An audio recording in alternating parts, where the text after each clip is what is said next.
বলেন বলেন আমি যে আপনারা যদি আমাকে একটা প্রশ্ন করেন, আমি আলেম মানুষ, আপনি প্রশ্ন করছেন জানার জন্য, আর আমি উত্তর দিব আপনাকে জানানোর জন্য। যে জানে সে বড়, যে জানতে চায় সে বড়, যে জানে সে বড়। বাদশাহ হারুন রশিদ রহমাতুল্লাহি আলাইহি বলে, আপনি বড় যেহেতু আপনি আমার উত্তর দিবেন। বলে, বড়র জায়গা কোন জায়গায়, নিচে না উপরে? আমি হলাম জনতার কাতারে, আপনি হলেন রাজ সিংহাসনে বসা।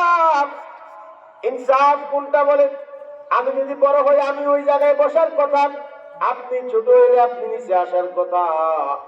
বাদশাহ হারুন রশিদ রহমাতুল্লাহি আলাইহি ডাক দিয়া বলেন, এই ছোট বাচ্চাকে আমার চেয়ারে নিয়ে বসায় দাও, আর আমি জনতার চেয়ারের কাতারে নিয়ে বসায় দাও। এই লোকটা বাদশাহ হারুন রশিদ জনতার কাতারে, এবার ছোট্ট বাচ্চারা সিংহাসনে বসা। আল্লাহু আকবার, আল্লাহু আকবার।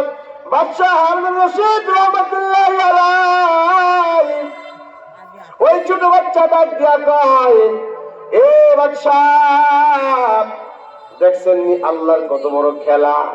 আল্লাহ যার কাছে এলেম আছে তার চেয়ারে বসায়, আর যার কাছে এলেম নাই তার নিচে বসায়। আল্লাহর খেলা দেখছেন নি? কয়, হ দেখলাম। এবার তুমি আমাকে উত্তর দাও যে আমি জান্নাতি না জাহান্নামী? এ বাচ্চা ডাক দিয়া বলতেছে, এ বাচ্চা, আপনাকে আমি প্রশ্ন করতে চাই, জান্নাতি কে আর জাহান্নামী কে? তারপরে আগে একটা প্রশ্ন করতে চাই।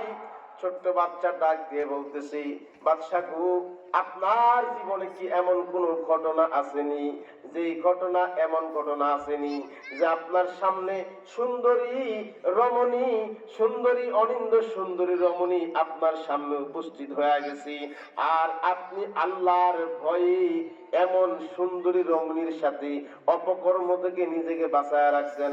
অর্থাৎ আপনার দিলের মধ্যে খৌফ ও খশিয়ত, আল্লাহর ভয় আছে কিনা, এটা একটু আপনি বলেন। যেই কথা শুরু করেছিলাম আবার ওই জায়গায় আসলাম। আল্লাহর ভয়, আল্লাহকে তলাশ করে মুসলমান। এ বাদশা, আপনার জীবনে এমন কোন ঘটনা আসেনি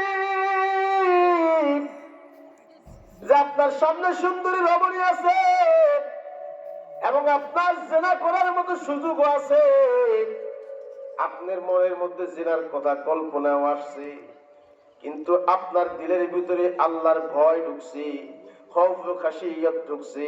ওই খৌফ খাশিয়তের দিকে তাকাইয়া ইত্তাকিল্লাহ, আল্লাহর তাকওয়া আপনার দিলের